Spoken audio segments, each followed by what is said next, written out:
Marcelo keluar dari kamar mandi dengan lilitan handuk. Suara langkah kakinya yang kuat membuat Violeta membuka kedua matanya. Violeta mengambil sebuah pistol di bawah bantal, membidik ke arah Marcelo. "Oh, Marcelo." Violeta terkejut saat tahu itu adalah suaminya. Langkah kaki Marcelo terasa gelisah dan terburu-buru. Saat ini, Marcelo sedang berdiri di depannya sambil memegang ponselnya. "Ada apa dengan ponselku?" tanya Violeta, karena Marcelo terlihat aneh. Ada hal penting. Marcelo memeriksa foto-foto yang dikirim tadi. Ia berhenti pada satu foto, di mana Zeva dan Kenzo sedang membeli es krim. Marcelo memperbesar foto, memeriksa salah satu sudut. Perasaan tidak enak Marcelo langsung terbukti saat ia melihat sosok pria di dalam foto. Pria itu adalah salah satu musuh Aguero. Dia memiliki dendam pribadi pada Aguero karena kedua orang tuanya dibunuh oleh Marcelo. Saat Marcelo berhasil menangkapnya, dia kabur. Orang itu memang sangat lincah dan berbahaya. Setelah 2 bulan berlalu, akhirnya Marcelo menemukannya. Tapi kenapa harus di dekat putrinya? "Marcelo, ada apa?" Violeta berdiri karena wajah Marcelo berubah panik. Tidak ada. "Marcelo!" Jacob Desmond kembali. Dia berada di dekat Zeva. Marcelo mengambil ponselnya. "Apa?" Violeta terkejut. "Kerahkan pasukan khusus. Lindungi putriku. Jangan biarkan Jacob Desmond melukainya," ujar Marcelo di telepon. "Marcelo, aku ikut." Violeta menarik lengan Marcelo. "Tidak, tetaplah di sini." "Tapi, Violeta, kumohon." "Baiklah, tapi kau harus janji Zeva baik-baik saja." "Iya, aku janji." Marcelo pergi ke ruang pakaian. Ia memakai pakaian asal, lalu keluar dari kamar. Di luar kamar telah berdiri belasan pengawal yang siap ikut dengan Marcelo. Mereka membiarkan Marcelo melangkah lebih dulu sebelum berjalan di belakangnya. Asisten Marcelo melangkah di sebelah pria itu. Dia memegang sebuah tablet di tangannya, memeriksa informasi yang masuk dan keluar setiap waktu. Para pengawal telah dikerahkan. "Nampaknya Jacob Desmond telah menebak Anda akan bergerak," ujar asisten. "Dia pasti sudah menebak semuanya." Marcelo mencoba menenangkan diri. Dia tidak boleh gelisah, walau dia sangat gelisah. Zeva adalah gadis yang sangat kuat. Marcelo sudah mengajarinya dengan baik. Namun, Jacob Desmond bukanlah tandingannya. Zeva tidak akan bisa menghadapi pria itu dalam kondisinya saat ini. Marcelo memasuki mobil. Dengan kecepatan tinggi, mobil melesat di jalanan. Disusul 5 mobil lain di belakang. Marcelo menoleh ke arah jendela. Kenapa rasanya mobil ini sangat lamban? "Lihat, jam berapa ini?" Zeva melirik jam tangannya. Pukul 11 malam. Kenzo tidak sadar. "Wah, kita benar-benar menikmati hari ini." "Iya, padahal besok masih harus sekolah." "Kau benar." Mereka sama-sama menghela nafas. Walau tidak mau, mereka tahu mereka harus kembali sekarang. "Kita bisa pergi kemari lagi lain kali," ujar Zeva. "Berdua?" Kenzo menatap Zeva dengan lekat. "Iya, berdua." Zeva tersenyum.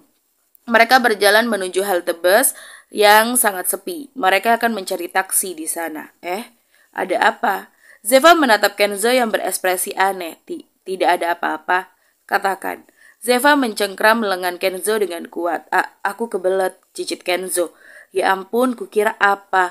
Zeva terkekeh. "Jangan tertawa, ini wajar tahu. Aku minum 2 gelas besar tadi," ujar Kenzo agak malu. "Ada toilet di sebelah sana, pergilah," ujar Zeva. "Aku tidak bisa meninggalkanmu di sini sendirian, terlalu sepi dan berbahaya. Bagaimana jika muncul sesuatu saat aku pergi?"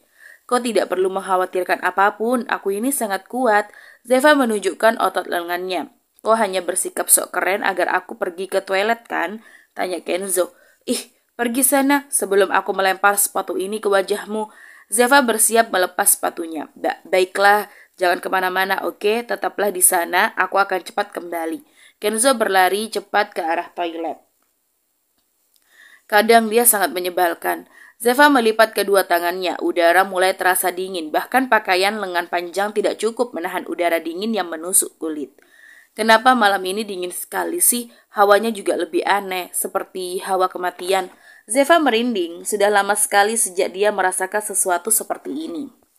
Seseorang datang mendekat. Zeva tidak menoleh langsung, namun ia bisa melihat sosok aneh dan mencolok yang berdiri di sebelahnya.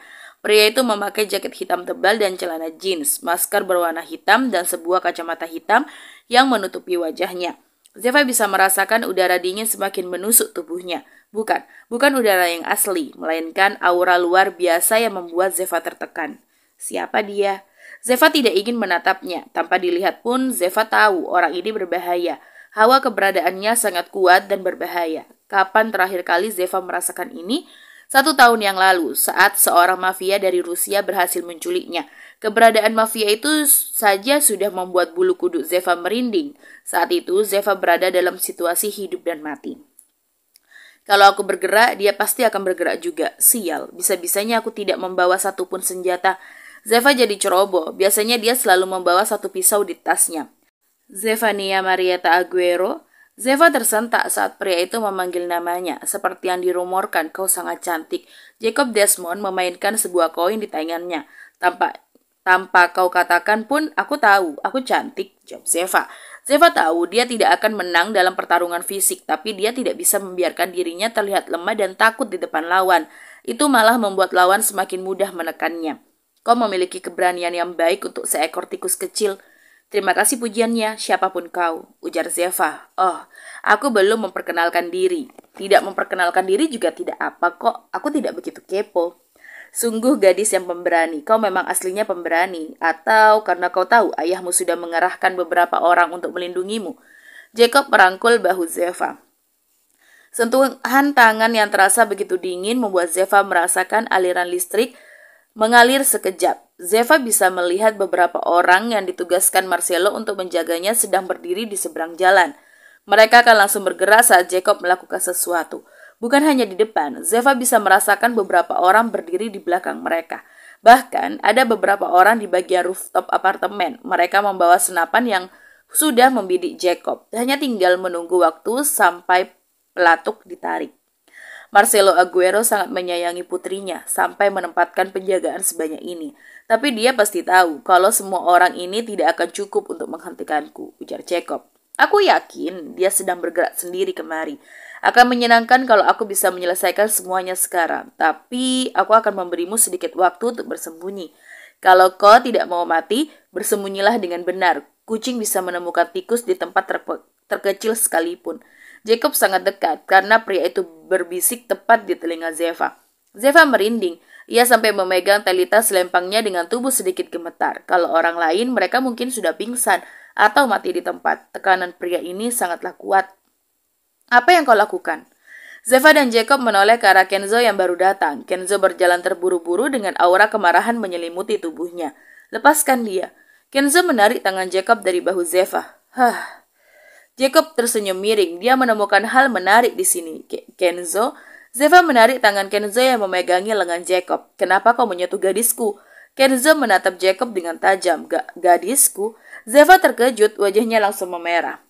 Gadisku? Hahaha. Anak ini memiliki hal yang menarik. Jacob melirik Zeva. Kenzo, lepaskan dia. Zeva menarik tangan Kenzo yang kuat. Beruntung dia bisa melepaskannya. Jaga diri kalian baik-baik. Semoga kalian menjadi pasangan hidup dan mati. Jacob tersenyum sebelum pergi. Ada-ada aja orang seperti itu. Kenzo berdecak kesal. Kau baik-baik saja? Maafkan aku, tadi pintu toiletnya macet, ujar Kenzo. Raut wajah marahnya kini berubah jadi khawatir. Tidak apa-apa, terima kasih sudah cepat datang. Zeva menggenggam tangan Kenzo. Ia tidak terkejut saat merasakan tangan Kenzo yang bergetar. Walau tadi Kenzo terlihat sangat marah, dia juga pasti merasakan tekanan Jacob yang luar biasa. Ditambah senyuman yang diberikan Jacob tadi sangatlah mengerikan, membuat mereka merinding. Ini salahku, seharusnya aku tidak meninggalkanmu sendirian di sini, ujar Kenzo. Jangan berkata seperti itu, kau sudah menjagaku dari tadi, lagi pula akulah yang memaksamu pergi, balas Zeva. Tetap aja, karena aku pergi kau jadi didekati pria orang mesum itu. Orang mesum? Zeva menahan tawanya. Di antara semua hal, kenapa Kenzo memikirkan hal itu? Kenapa kau malah tertawa? Ini kondisi serius, Kenzo cemberut. Habisnya kau sangat lucu. Namun tawa Zeva memudar saat ia mengingat perkataan Kenzo tadi. Kenzo? Kau kenapa? Kenzo heran saat Zeva terlihat aneh. Gadis itu menatapnya dengan wajah memerah dan malu. Kenapa kau menyebutku gadismu? Tanya Zeva. Apa? Kenzo terkejut. Dia sangat marah sampai tidak sadar. Kalau tidak salah, dia juga pernah keceplosan sekali saat berhadapan dengan Xavier. Itu Kenzo gelagapan. Dia tidak tahu harus menjawab apa. Iya, Kenzo. Katakan saja, tidak apa-apa kok, ujar Zeva. Itu... Kenzo sangat malu. Apa kau menganggapku sebagai milikmu? Pertanyaan Zeva membuat Kenzo ingin menghilang dari dunia. Aku tidak pantas hidup lagi. Kenzo menutup matanya. Ia berusaha melarikan diri namun ditahan oleh Zeva. Kau akan melarikan diri karena ini? Zeva tersenyum kecil. Maaf, lirih Kenzo. Kenapa minta maaf? Karena menyebutmu seperti itu. Kau pasti merasa risih kan? Aku tidak sadar mengatakannya. Aku sangat marah, jadi keceplosan mengatakan itu, ujar Kenzo. Keceplosan? Zeva semakin memerah. Kalau keceplosan artinya apa yang Kenzo pendam kan? Oh, bagaimana aku harus menghadapi ini sekarang? Aku tidak marah sih, itu juga aneh. Kenapa aku tidak marah? Minimal risih kan? Aku tidak merasa seperti itu saat bersama Kenzo. Zeva menatap Kenzo dengan lekat. Ken, ada taksi tuh di sana. Zeva menunjuk sebuah taksi yang mendekat. Oh, Kenzo memanggil taksi. Mobil taksi berhenti di sebelah mereka. Kenzo membuka pintu, membiarkan Zeva masuk lebih dulu, sebelum dirinya. Setelah mengatakan alamat Zeva, taksi bergerak. Zeva menoleh ke jendela. Dari sana dia bisa melihat 6 buah mobil yang terparkir di pinggir jalan. Mobil nomor 2 di bagian penumpang, jendelanya terbuka. Zeva bisa melihat ayahnya ada di sana. Marcelo menoleh ke arahnya dan tersenyum kecil. Apa yang sudah aku lakukan? Kenzo masuk ke dalam rumahnya dengan perasaan malu yang meledak-ledak. Dia telah membuat kesalahan besar hari ini. Padahal kami sudah sangat akrab. Kenapa mulutku malah ceplos sih? Kenzo masuk ke dalam kamar melempar dirinya ke atas ranjang. Sekarang Zeva pasti kecewa kan? Kenzo memikirkan perjalanan mereka tadi. Tidak ada satu kata pun yang keluar dari mulut mereka. Keduanya sama-sama canggung dan tidak melihat satu sama lain. Saat Zeva tiba di rumahnya lebih dulu, Zeva langsung keluar tanpa mengatakan apa-apa. Sampai supir taksi bertanya apakah mereka dalam mode pertengkaran pasangan.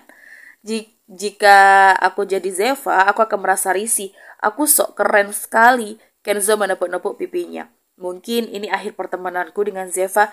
Besok aku harus minta pindah tempat. Aku tidak bisa membuat Zeva terus tidak nyaman saat bersamaku. Lirih Kenzo. Ponsel Kenzo berbunyi menampilkan panggilan masuk dari Zeva. Zeva? Kenzo menatap layar ponselnya. Apa benar ini Zeva? Apa mungkin Zeva menghubunginya setelah semua ini? Atau jangan-jangan ini Zafi yang menghubunginya dengan nomor Zeva setelah melihat keadaan saudarinya? Apa yang harus Kenzo lakukan sekarang? Pada akhirnya, Kenzo tidak mengangkat telepon itu, namun Zeva kembali menelponnya. Kali ini Kenzo tidak mengangkatnya lagi. Dia sudah menyerahkan, rupanya tidak. Zeva kembali menelpon. Apa aku matikan saja ya? Kenzo mengangkat ponsel setelah berpikir beberapa detik. Kenzo pun mengangkat telepon itu. Hai, kenapa kau baru angkat? Itu Zeva. Aku baru keluar dari toilet. Kenapa kau terdengar sangat gugup? Aku tidak akan melakukan sesuatu padamu kok. Bukannya kau menghubungiku untuk mengakhiri pertemanan kita? Hah? Zeva tertawa. Kenapa kau berpikiran seperti itu? Tanya Zeva. Karena aku sudah bicara sembarangan tentangmu. Oh, ayolah. Jangan terlalu difikirkan. Aku tidak masalah dengan itu. Sejujurnya, kau cukup keren. Keren? Wajah Kenzo memerah padam. Seperti pemeran utama dalam drama, saat sang wanita diganggu, dia muncul sambil menyebut wanita itu sebagai miliknya. Itu lucu dan cukup menyenangkan, kurasa. Ujar Zeva. Jadi kau tidak marah kan? Tidak, hanya saja kau harus tetap bertanggung jawab. Bertanggung jawab? Kau membuat anak orang baper, bodoh. Hanya dengan mendengar suaranya saja, Kenzo bisa tahu. Zeva sedang memerah saat ini. Haruskah aku memuji diriku sendiri? Kenzo tidak menyangka dia membuat Zeva baper. Apanya yang harus dipuji? Tanya Zeva. Karena aku orang pertama yang membuatmu baper. Hei, Zeva berhenti bicara. Sebenarnya itu benar. Kenzo adalah orang pertama yang membuatnya merasakan hal seperti ini. Zeva? Iya. Apa terjadi sesuatu? Kenzo khawatir karena Zeva tidak kunjung bicara.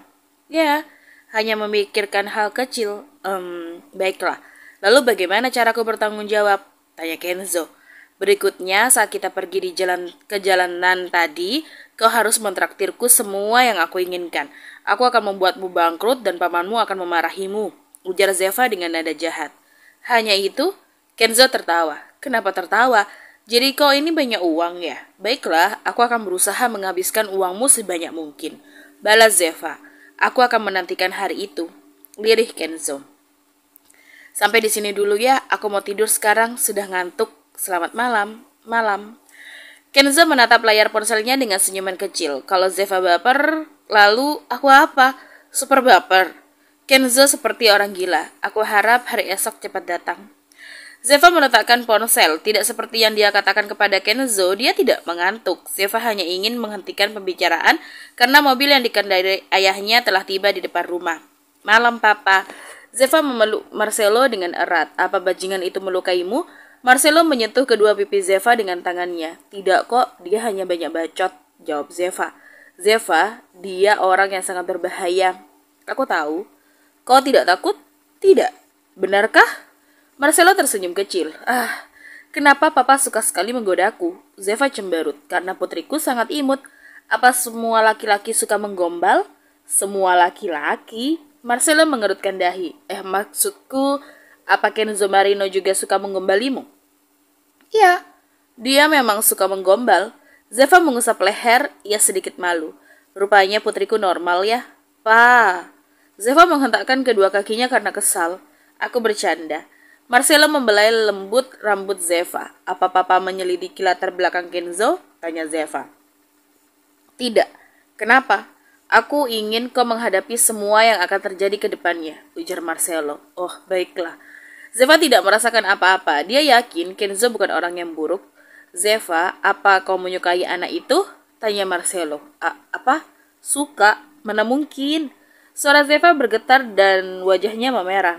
Dia masih bingung dengan perasaannya. Marcelo tersenyum kecil. Apa aku menyukai Kenzo? Tapi kalau aku menyukainya, papa tidak akan setuju kan? Kenzo tidak tahu apa-apa soal mafia. Zeva terdiam begitu dia melupakan sesuatu. Zeva, apa anak itu mengetahui soal kau dan Aguero? Tanya Marcelo. Tidak, aku belum memberitahunya. Zeva mengepalkan kedua tangannya dengan erat. Sekarang dia dan Kenzo sudah sangat dekat. Namun ia masih takut memberitahu kebenaran tentang identitasnya kepada Kenzo. Ia tidak mau Kenzo pergi menjauh atau malah bekerja sama dengan musuh untuk menjatuhkan Aguero. Aku tidak pernah merasa seperti ini sebelumnya. Zeva merasa bingung jika di masa depan Kenzo mengetahui semuanya dan memilih melawannya. Mau tidak mau, Zeva harus menghabisi Kenzo. Memikirkan itu saja membuat dada Zeva berdenyut sakit. Ini adalah resiko dalam kehidupan kita, ujar Marcelo. Aku tahu.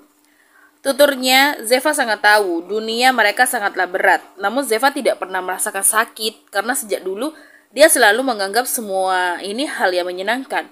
Jika kau ingin menjadikannya teman dekat dan selalu ada di sisimu, kau harus membuatnya berada di sisimu. Kau harus membuatnya mempercayaimu dan bergabung denganmu, ujar Marcelo. Kupikir ini terlalu cepat. Semua ada padamu. Kau yang memiliki keputusan. Kau juga yang memiliki resiko itu. Kau harus siap menanggungnya, putriku. Baik, ini sudah larut malam, kembalilah ke kamarmu, ujar Marcelo. Iya, selamat malam. Zeva masuk ke dalam kamarnya. Setelah Zeva masuk ke kamar, Zafi keluar dari kamarnya. Ia mendekati Marcelo yang sedang duduk di sofa. Papa sangat jahat, ujar Zafi. Sejak kapan seorang mafia baik hati? Marcelo melirik Zafi, remaja itu tidak menjawab. Apa papa setuju, Zeva dengan Kenzo? Tanya Zafi. Kau sendiri? Entahlah, dia belum lulus ujianku, jadi aku tidak tahu. Sama, dia juga belum lulus ujianku. Papa bahkan tidak melakukan penyelidikan latar belakang. Bagaimana papa bisa tetap membiarkannya di sisi Zeva? Kau ingin aku menyingkirkannya dari Zeva? Marcelo menatap Zafi. Tidak. Zafi tahu, walau dia tidak begitu menyukai Kenzo, remaja itu memiliki arti penting di kehidupan Zeva.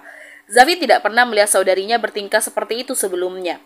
Rasanya, salah satu lubang di hati Zeva telah ditambal oleh Kenzo. Tapi bagaimana kalau dia berbahaya? Tanya Zafi. Pembicaraannya akan terus berputar-putar di sini. Yang pasti Zeva memiliki 3 pilihan. Membawa anak itu ke Aguero, membuatnya melupakan semua hal tentang Zeva, atau menghabisinya. Dan 2 di antara itu membuat hati Zeva terluka. Zafi mengepalkan tangan kanan. Kedua tangannya. Dia sudah merasakan sendiri bagaimana patah hati. Walau berbeda, perasaannya pasti sama. Mungkin Zeva akan merasakan hal yang lebih buruk.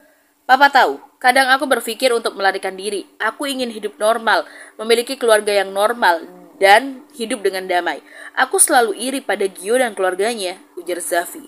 Kau harus tahu, walaupun mereka telah melepaskan diri dari Aguero, mereka tidak bisa menghilangkan jejak Aguero di hati mereka. Para musuh akan tetap mengincar mereka dan harus tetap menjadi pembunuh di sisa hidup mereka, ujar Marcelo. Aku tahu, tapi itu lebih baik daripada terlibat terlalu dekat. Sudahlah, berhenti memikirkan ini. Perjalanan kalian masih sangat panjang. Anggap aja apa yang kalian hadapi adalah pengalaman baru untuk memperkuat diri. Marcelo berdiri. Bisakah Papa berjanji Zefa tidak akan sedih? Tanya Zafi. Aku tidak bisa menjanjikan itu, tapi aku berjanji. Dia akan selalu menjadi Zefa yang kau kenal. Marcelo menepuk kepala Zafi sebelum keluar dari rumah anak-anaknya. Sementara itu, di dalam kamar, Zefa mendengar percakapan Zafi dan Marcelo. Dia tidak bisa tidur karena terus memikirkan hal ini. Semuanya akan baik-baik saja, iya kan?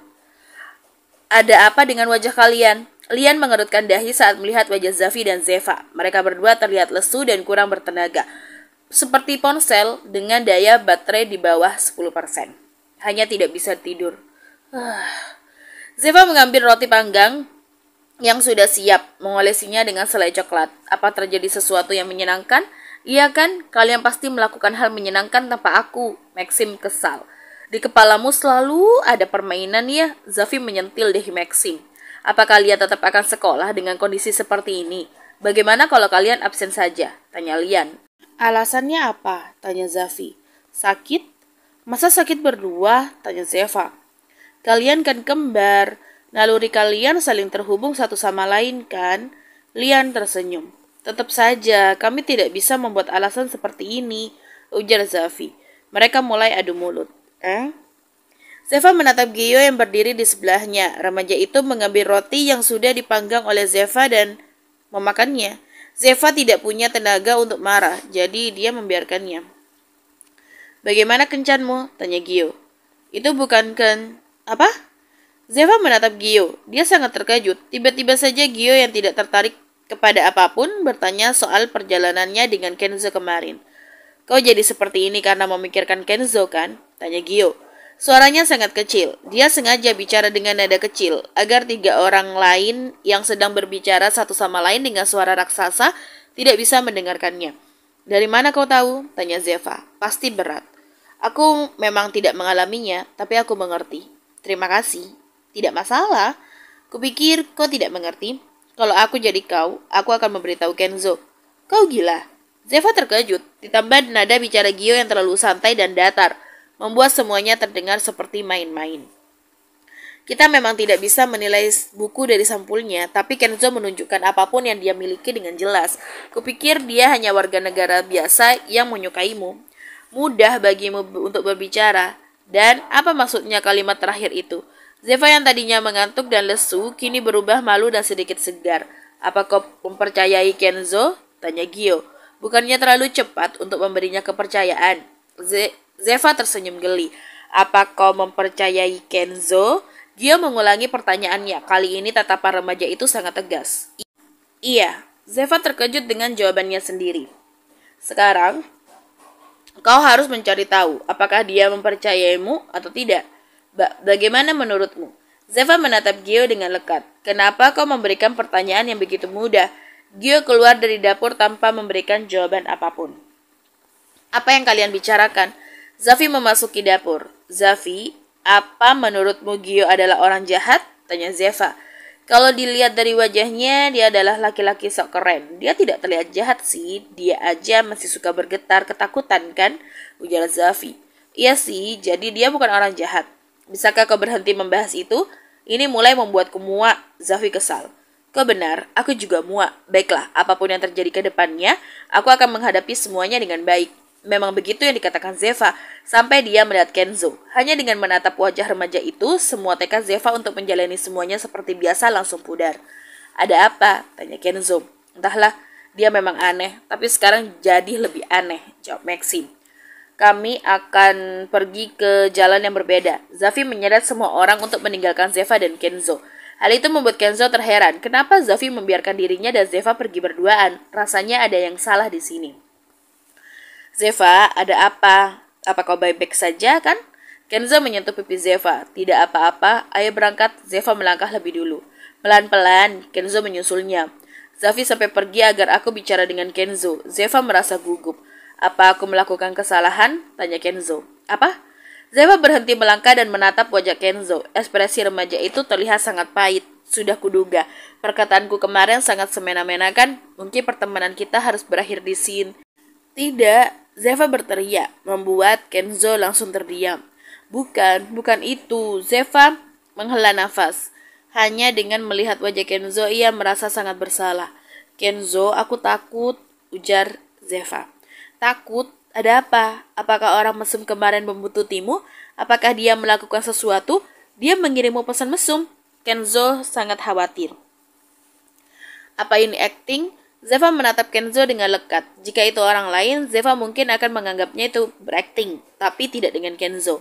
Itu benar, aku harus mempercayai Kenzo. Bodoh amat dengan masa depan. Aku ini Zefania Marietta Aguero. Aku bisa melakukan apapun yang aku inginkan, karena aku seorang Aguero. Zeva menarik tangan Kenzo. Kenzo, sebenarnya aku ini mafia, ujar Zeva. Hah? Kenzo mengerutkan dahi. Keluargaku adalah keluarga mafia. Aku putri pertama dalam sejarah keluarga, ujar Zeva. Itu?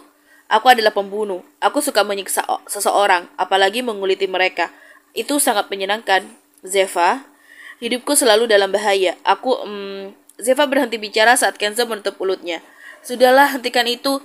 Kenzo menatap Zeva dengan kedua sudut bibir melengkung ke atas. Kau tidak percaya? Tanya Zeva.